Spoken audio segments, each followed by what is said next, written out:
Medio Oriente e gli effetti sul mondo economico industriale non nasconde la sua preoccupazione. Paola Carron, presidente di Confindustria Veneto Est, ed è già corsa ai distributori di carburante.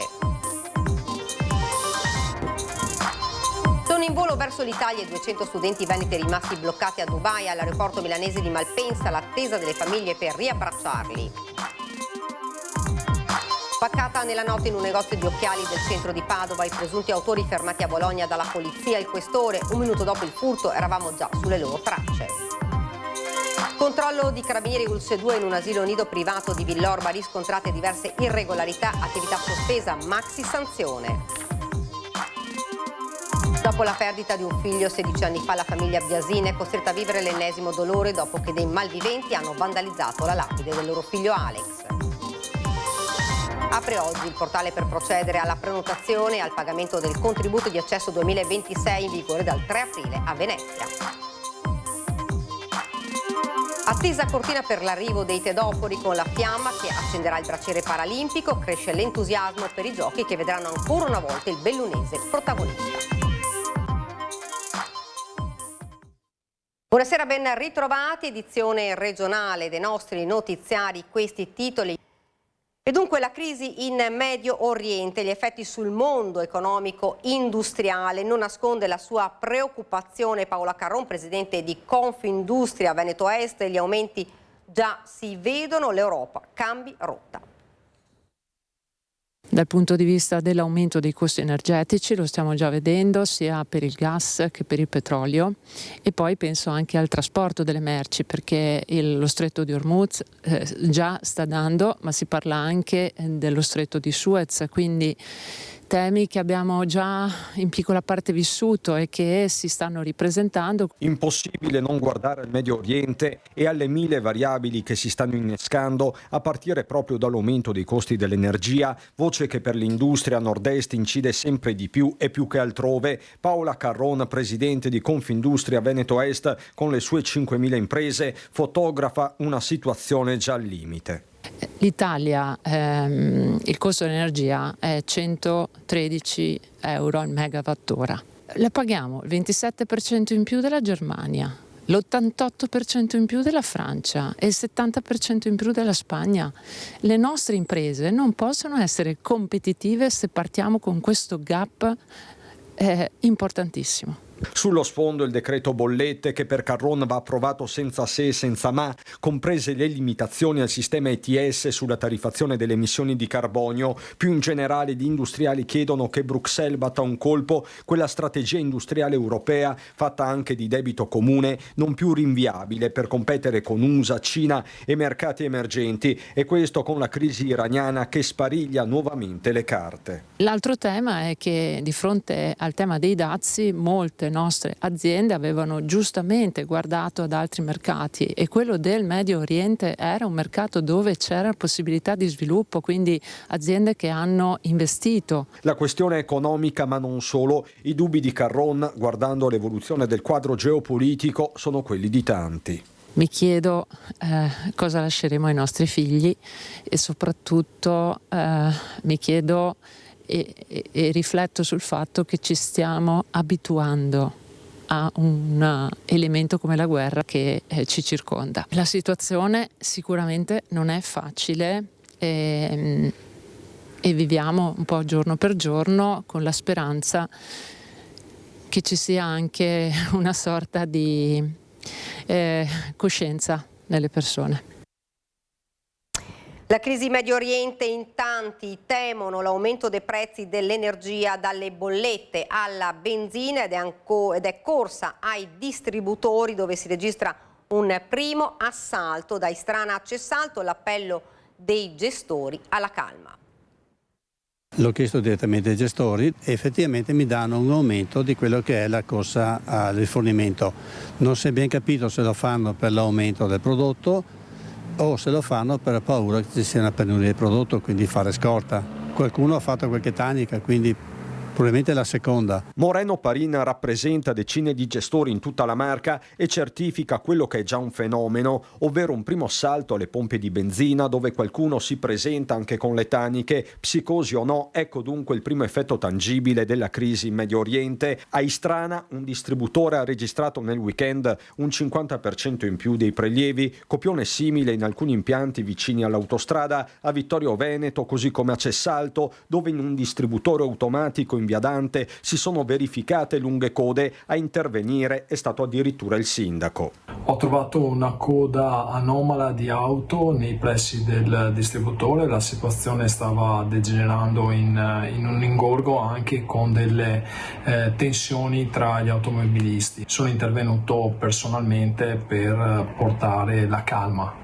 Capisco questo accaparramento, è chiaramente figlio dell'ansia per la guerra in Medio Oriente, per le informazioni che abbiamo. Capisco la pressione, ma non dobbiamo permettere che queste reazioni impulsive ci danneggino. Appello alla calma che viene condiviso e spiegato dagli stessi gestori. E questo è negativo perché la richiesta, un aumento della domanda da parte del consumatore automaticamente mi provoca un aumento di prezzi per la legge del mercato. Più alta la domanda, più alti sono i prezzi. Se la domanda cala, i prezzi stanno più fermi almeno. Quindi i consumatori dovrebbero avere un po' di tranquillità e usare il carburante che usano normalmente, non fare la corsa agli acquisti. È negativo soprattutto per loro. Potrebbero anche provocare delle momentanee carenze di prodotto. Fatto sta che in 24 ore tutte le materie prime sono in salita, il quadro è in continua evoluzione. Praticamente il gasolio è aumentato di circa 3 centesimi, la benzina è aumentata di 1 centesimo e 2 centesimi circa, e qui siamo sulla normalità, ma sono aumenti molto più bassi di quello che dovrebbero essere, quindi sono in ritardo. Invece quello che mi preoccupa è che è aumentato anche il GPL, che normalmente è molto stabile, e il problema del metano, perché il metano non va a intaccare solo i costi per gli automobilisti, ma ce li ritroviamo sulla bolletta di casa. E anche questo è un aumento notevole da un giorno all'altro, perché di solito quando aumenta mi dà 1 millesimo al chilo. Qui invece siamo già praticamente a 1 centesimo abbondante, quasi 1 centesimo, è molto. Come annunciato ieri dal ministro degli esteri italiani, sono partiti dall'aeroporto di Abu Dhabi su un volo messo a disposizione dagli Emirati Arabi i 200 studenti italiani fermi a Dubai da sabato per lo scoppio del conflitto, dopo la fine del progetto Ambasciatore del Futuro, a cui avevano partecipato con giovanissimi arrivati da tutto il mondo. L'atterraggio del volo a Milano, dove li attendono le loro famiglie per riportarli a casa. Tra di loro, ricordiamo, è presente un gruppo di veneti, 6 gli studenti padovani, un giovane che studia a Montagnana e 5 dell'Istituto Tecnico Calvi di Padova. Guerra in Iran e bilancio regionale, quali gli effetti per le famiglie venete, a cominciare dal rientro a casa degli studenti bloccati a Dubai? La guerra in Iran e le tensioni nel Golfo, con le ripercussioni anche in Veneto. I timori sono tanti, innanzitutto quello di riportare a casa i nostri connazionali che sono rimasti bloccati, e su questo credo che la Farnesina, il Ministero degli Esteri, il governo italiano stia lavorando per accelerare il rientro a casa attraverso anche dei voli speciali. Dall'altra parte c'è naturalmente la preoccupazione economica sui rincari di carburanti, sembra che sia già partita un'azione speculativa già con il blocco delle navi in Medio Oriente, e quindi su questo bisogna fare un intervento, direi, a livello europeo per cercare di contenere gli effetti di questa guerra. Una guerra improvvisa, annunciata di fatto dal presidente Trump, ma che sta portando effetti economici devastanti sui nostri territori. L'aumento di prezzi del petrolio e del gas, oltre a bollette più care e carburanti in rialzo, può tradursi come effetto domino in nuovi rincari sui beni di consumo, dinamiche queste che si riflettono sulle prospettive economiche dell'Europa e dell'Italia, con potenziali impatti anche sugli equilibri delle famiglie venete. Se ne è parlato in Regione Veneto al Ferrofini, in prima commissione consiliare, sul bilancio da approvare di 19 miliardi di euro. La parte del Leone fanno 11 miliardi della sanità, poi ci sono svariate poste di bilancio che riguardano interventi vincolati, tutti i fondi nazionali ed europei che noi stiamo cercando di utilizzare al 100% attraverso attraverso il cofinanziamento appunto dei fondi europei, proprio per non perdere un euro di risorsa e tramutarle tutti in un moltiplicatore di servizi per i cittadini e di sviluppo per le imprese del nostro territorio. Interventi importanti per riconoscere gli arretrati del contratto collettivo nazionale, degli aumenti del contratto collettivo nazionale del personale accessorio delle medicine integrate, piano casa con la riprogrammazione dei fondi europei di 50 milioni di euro. L'incertezza internazionale impone prudenza. Ma poi non è una situazione semplice neanche dal punto di vista, diciamo, dell'economia, del Made in Italy, dell'export. Abbiamo visto durante la guerra in Ucraina, abbiamo visto anche durante il Covid che chiudere le rotte commerciali, economiche, della logistica globale comporta seri danni all'economia italiana. Per le famiglie significa meno reddito disponibile e maggiore difficoltà ad arrivare a fine mese. Sono previste il mantenimento di alcune poste di bilancio sul tema del sociale, la bozza di bilancio è giunta in Consiglio regionale, adesso noi anche come Consiglio abbiamo la possibilità di rivederla, adattarla a quella che sarà la situazione che ci si presenterà quando ci sarà appunto l'imminenza della votazione del bilancio. Vedremo se in Consiglio tra le pieghe del bilancio vi sarà la possibilità di allocare magari delle poste in più per servizi sociali, per tutto il tema appunto della casa e dell'abitare e per tutto quanto insomma sono i servizi alla persona, specialmente per le fasce più deboli. E continuiamo con la cronaca. Spaccata questa notte in un negozio di occhiali nel centro di Padova, rubate 800 montature di occhiali griffati. Nemmeno 4 ore dopo la banda di presunti autori è stata fermata a Bologna dalla polizia. Hanno preso un tombino sfondato nel centro di Padova, la vetrina a 2 passi da Piazza Insurrezione, e in un minuto rubato 800 montature di occhiali di marca, un bottino di oltre 150.000 euro. Una manciata di ore dopo, però, quando a Bologna i 4 cittadini romeni, presunti autori del colpo, sono scesi dall'Alfa con targa francese per cambiare auto e fuggire all'estero, hanno trovato ad attenderli i poliziotti che li hanno fermati, recuperando tutta la refurtiva e altri 50.000 euro di profumi. Le forze dell'ordine sono state bravissime perché dopo 1 minuto e mezzo loro erano qua. Finalmente un po' di giustizia viene fatta, insomma. È il 12° che subiamo nei vari negozi, quindi diciamo che non è stato proprio una sorpresa così, però mi aspettavo che avessero portato via meno roba. Per il titolare, che ha altri negozi tra Vicenza, Schio, Sant'Orso, questo è l'ennesimo furto.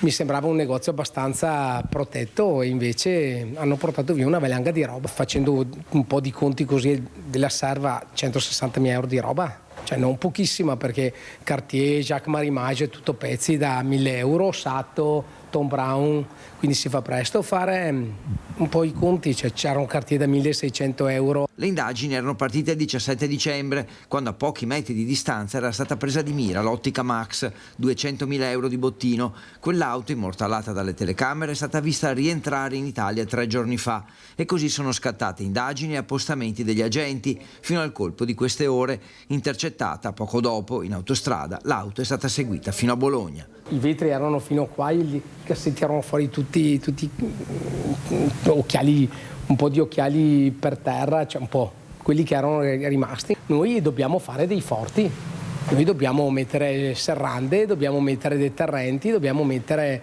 un sacco di cose che però, cioè, sapete anche voi, l'economia è questa, mettere delle serrande adesso qua elettriche vuol dire spendere 30.000 euro di serrande e l'ultimo dei problemi adesso è spendere 30.000 euro di serrande. E i 4 arrestati, fra i 28 e i 44 anni, alcuni già noti per episodi simili, potrebbero essere gli autori di altri colpi tra Toscana, Emilia-Romagna, Veneto e poi quel colpo del 17 dicembre a Padova. E 1 minuto dopo la spaccata, i poliziotti della squadra mobile delle volanti erano già sulle tracce dei sospettati. Un messaggio chiaro ai malviventi che pensano di farla franca quando si tratta di spaccate ai danni di negozi. Le pattuglie della mobile, quindi anche ipotizzando le eventuali vie di fuga, in autostrada sono uscite appunto sulla 13 a così localizzare e agganciare l'autovettura, questa con targa francese, l'hanno quindi seguita, classico attività alla vecchia maniera. Sono scese 4 persone con 2 borsoni e anche con dei sacchi, sono saliti su un'altra autovettura, quindi si accingevano a fare il cambio auto con targa questa volta rumena, bloccati, praticamente si tratta di 4 cittadini rumeni, 2 dei quali con precedenti e condanne specifiche per questo tipo di reato. Si tratta di un gruppo ben strutturato, possiamo definirlo transnazionale, quindi attivo tra l'Italia come area predatoria e praticamente l'Est Europa, la Romania, beni quindi facilmente fungibili. Se non fossero stati bloccati questa mattina alle 8, questa era refurtiva e merce che viene destinata sul mercato della ricettazione e del riciclaggio nell'area balcanica. 2 fattori determinanti in questo caso sono stati sicuramente il collegamento con la sala operativa, no, della questura, per cui appena c'è stata la spaccata è scattato l'allarme, e poi un'attività anche investigativa che prende le mosse dal precedente episodio del 17 dicembre, quindi anche un'indagine difficile. Il processo a Monica Busetto è da rifare. Oltre ai legali della donna, anche la Procura ha depositato istanza di revisione del processo per l'Os Mestrina, condannata per l'omicidio di Lidia Taffi a dicembre 2012.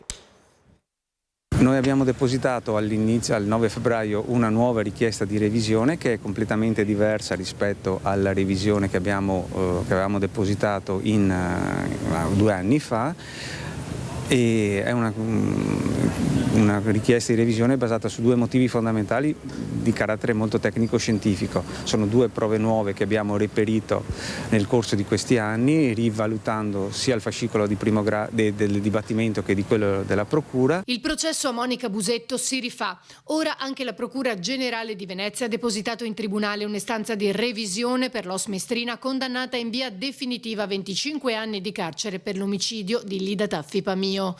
La richiesta del procuratore è arrivata addirittura pochi giorni prima di quella depositata dai difensori della Busetto il 3 febbraio. Penso che le 2 istanze verranno riunite e verrà fissata un'udienza nella quale discuteremo le altre istanze. Abbiamo trovato che la catena, che è l'elemento fondante della condanna di Monica, in realtà non è quella che è stata sequestrata a Monica, per motivi perché non è lunga uguale, perché non ha la stessa maglia, una collana completamente diversa. E il secondo si riguarda sulla catena di custodia, sempre di questo reperto, che per i primi 2 esami non ha dato nessun tipo di esito positivo per il tracce di DNA, visto che a Padova non avevano trovato nulla. E invece a Roma sono stati trovati 3 picogrammi, cioè una quantità infinitesimale di DNA, che invece è stato ritenuto sufficiente per la condanna. Noi, con una nuova relazione tecnica di una nostra collaboratrice, la dottoressa Bartoloni, abbiamo cercato di dimostrare, e speriamo che sia così, che la catena di custodia non è stata così perfetta. Lidia Taffi Pamio fu uccisa il 20 dicembre 2012 a 87 anni nel suo appartamento di via Vespucci a Mestre. La squadra mobile arrestò Monica Busetto, che venne condannata in primo grado, ma 3 anni dopo, nello stesso periodo, venne uccisa Francesca Vianello con modalità analoghe e l'autrice del delitto, Susanna Milli Lazzarini, confessò di essere stata anche lei a uccidere la signora Pamio, entrambe amiche della madre. Le 2 furono processate in 2 procedimenti diversi, ma Busetto fu condannata e Lazzarini scagionata. Poi la richiesta di revisione che la Corte dei Conti trentina aveva rigettato e la Cassazione successivamente le diede ragione. Ora, con la prova schiacciante della catenina, inizia una nuova fase del processo che dovrebbe aprirsi tra aprile e maggio. Ed ora nel Trevigiano, tragedia nel tardo pomeriggio a Montebelluna, dove il 96enne Giovanni Dal Canton ha perso la vita mentre stava potando un albero. Da una prima ricostruzione, l'anziano, che si trovava su una scala, avrebbe messo il piede su un ramo morto che si è rotto facendolo cadere a terra. Troppo gravi le lesioni riportate nell'impatto, l'anziano è morto sul colpo. I sanitari di Pedemontana Emergenza non hanno potuto fare altro che constatarne il decesso. Controllo di carabinieri e ULS 2 in un asilo nido di Villorba, riscontrate diverse irregolarità, attività sospesa, maxi sanzione. Le tapparelle abbassate, i giochi in giardino vuoti, alle porte i cartelli affissi dai carabinieri ad indicare il sequestro dell'edificio. Il controllo dei carabinieri di Villorba insieme ai colleghi del NAS e del Nucleo Ispettorato del Lavoro con il personale dell'USL 2 è scattato al Nido di Ca, struttura aperta da una ventina d'anni. Gli accertamenti dei militari hanno portato alla luce come l'attività fosse priva della prescritta registrazione sanitaria e delle autorizzazioni previste dalla normativa regionale di settore. Mancava anche la redazione del documento di valutazione dei rischi e la prevista formazione dei lavoratori in materia di sicurezza. A quel punto 17 bimbi tra 1 e 5 anni presenti in quel momento nell'asilo sono stati riaffidati alle rispettive famiglie e il servizio sospeso. L'immobile è stato posto sotto sequestro ed è scattata una sanzione amministrativa di 7.500 euro. I vicini raccontano di aver visto ogni giorno i genitori portare qui i propri figli, parlano di un nido molto frequentato e di famiglie soddisfatte per il servizio che veniva offerto da molti anni. Sulla vicenda interviene il sindaco di Villorba Francesco Soligo, che ringrazia le forze dell'ordine. Operazioni come questa dimostrano l'importanza di un controllo costante del territorio e della collaborazione tra istituzioni. Continueremo, ha sottolineato il primo cittadino, a lavorare affinché a Villorba siano sempre garantiti legalità, trasparenza e standard adeguati in tutti i servizi. La tutela dei nostri bambini, il rispetto delle regole sono una priorità assoluta per la nostra comunità. Strutture dedicate all'infanzia devono operare nel pieno rispetto delle normative vigenti, a garanzia in primis della sicurezza, della qualità dei servizi e della serenità delle nostre famiglie. Il contrasto a ogni forma di irregolarità è un impegno che portiamo avanti con determinazione. Dopo la perdita di un figlio 16 anni fa, la famiglia Biasin è costretta a vivere l'ennesimo dolore dopo che dei malviventi hanno vandalizzato la lapide del loro figlio Alex. È una cosa orrenda, basta, solo quello. È una cosa che non sta né in cielo né in terra. Sono le lacrime di una madre costretta a vivere l'ennesimo dolore dopo la perdita di un figlio. Cristina è arrabbiata, incredula, non riesce a capire perché dei malviventi abbiano distrutto la lapide di suo figlio, Alex Biasin, nel cimitero di Fratte a Santa Giustina in Colle, senza alcuna pietà. La lastra del giovane pallavolista, morto a 18 anni in un terribile incidente stradale, è stata trovata in frantumi venerdì scorso da una donna che ha avvisato la nonna. Poco dopo sono arrivati i genitori Ennio e Cristina, costretti a raccogliere i cocci e a fare i conti con un gesto ancora senza spiegazione. Non ha senso, non c'era nessuno che gli volesse del male o cosa come, quindi non trovo assolutamente niente di bello. In assoluto, è solo uno schifo. Alex perse la vita il 17 ottobre del 2010 in un incidente stradale a Piave di Sacco insieme alla fidanzata 19enne Elena. L'auto, guidata da papà Ennio, con a bordo anche mamma Cristina, si scontrò con una BMW. Morì anche il conducente 22enne di quest'ultima. A quasi 16 anni dalla tragedia, la famiglia è costretta a rivivere l'incubo. Il 9 marzo, giorno in cui Alex avrebbe compiuto 34 anni, un amico rifarà la lapide in marmo. Un gesto crudele che colpisce l'intera comunità di Santa Giustina in Colle. È un gesto, ripeto, da condannare, ma che non trova giustificazioni per quanto possa essere una bravata, una ragazzata, è inaccettabile. Dubito fortemente sia un atto intimidatorio nei confronti di una famiglia che non è ben voluta in paese, conosciuta, anche conosco personalmente Ennio, una persona a modo che sicuramente non ha fatto nulla di male per meritarsi questo, quindi sicuramente probabilmente una bravata, una ragazzata, ma che, ripeto, non trova alcun tipo di giustificazione. Apre oggi il portale per procedere alla prenotazione e al pagamento del contributo di accesso 2026 in vigore dal 3 aprile a Venezia. Apre il portale per procedere alla prenotazione e al pagamento della fase sperimentale del contributo d'accesso in vigore dal 3 aprile a Venezia. Le indicazioni per fruire delle esenzioni verranno comunque fornite dalla prossima settimana. Il contributo sarà pari a 5 euro per chi effettuerà il pagamento entro il quartultimo giorno antecedente la data d'ingresso, mentre sarà di 10 euro per chi corrisponderà l'importo nei 4 giorni precedenti l'accesso in città. L'obiettivo, spiega il Comune in una nota, è rafforzare il ricorso alla prenotazione anticipata per migliorare la capacità di gestione dei flussi turistici. Il contributo non sarà applicato alle isole minori individuate dal regolamento comunale e l'orario di applicazione sarà dalle 8:30 alle 16.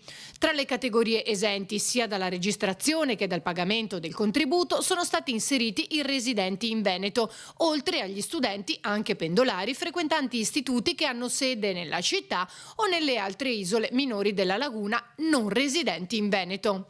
La sperimentazione prevede 60 giornate dal 3 al 6 aprile, dal 10 al 12, dal 17 al 19, dal 24 aprile al 3 maggio, dall'8 al 10 maggio, dal 15 al 17, dal 22 al 24 maggio, dal 29 maggio al 7 giugno, dal 12 al 14 giugno, dal 19 al 21, dal 26 al 28 giugno, dal 3 al 5 luglio, dal 10 al 12 luglio, dal 17 al 19 luglio e dal 24 al 26 luglio. Attesa Cortina per l'arrivo dei tedofori con la fiamma che accenderà il braciere paralimpico. Per noi sul posto il nostro Fabio Fioravanti e Stefano Bozzi. E vi vedo, buonasera Fabio, a te la linea.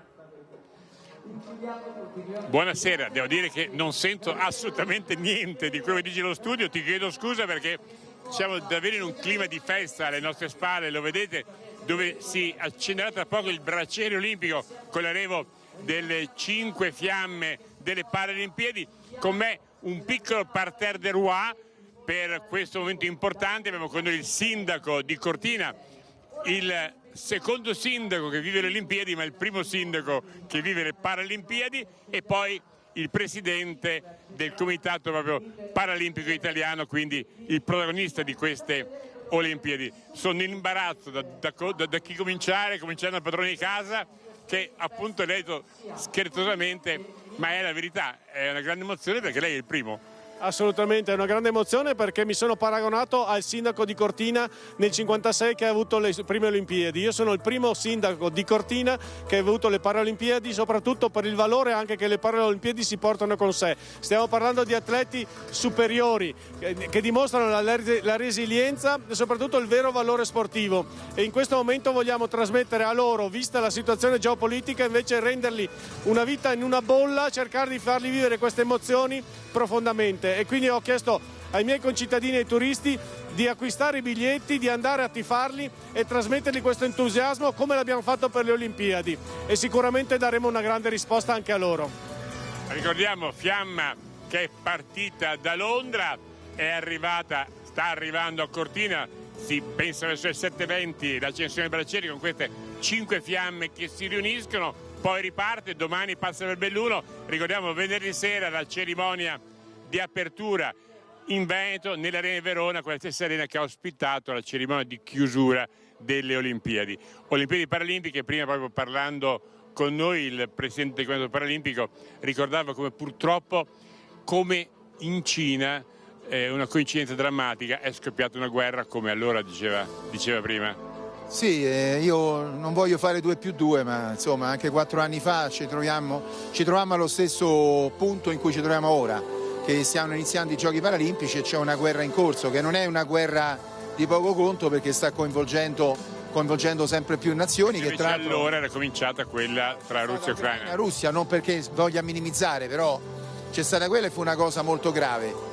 E siamo andati avanti per 4 anni, poi partecipazione dei russi e bielorussi, prima sì, poi no, reintegro. Adesso hanno reintegrato pienamente i comitati paralimpici, l'IPC, il Comitato Internazionale Paralimpico. La stessa cosa non ha fatto il CIO ed è stata una decisione sbagliata, perché bisogna che tutti e due gli organismi sportivi internazionali la pensino alla stessa maniera.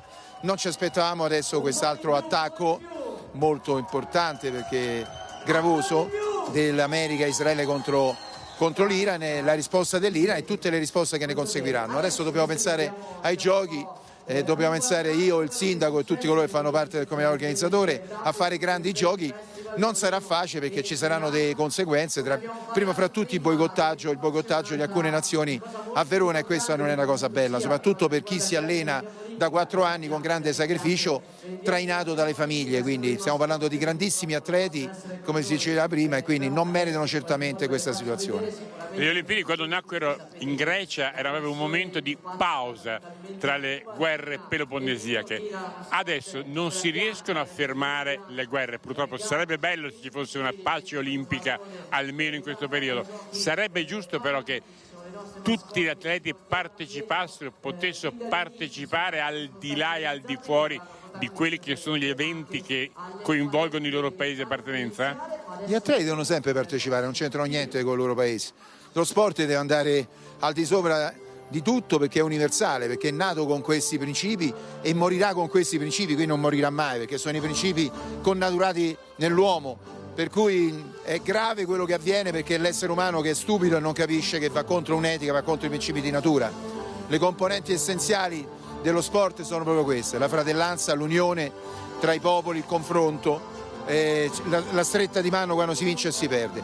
Questi sono concetti che purtroppo si stanno perdendo, noi li stiamo reiterando attraverso i giochi, ma le guerre sicuramente fanno di tutto per funestare questo clima di festa di straordinaria importanza.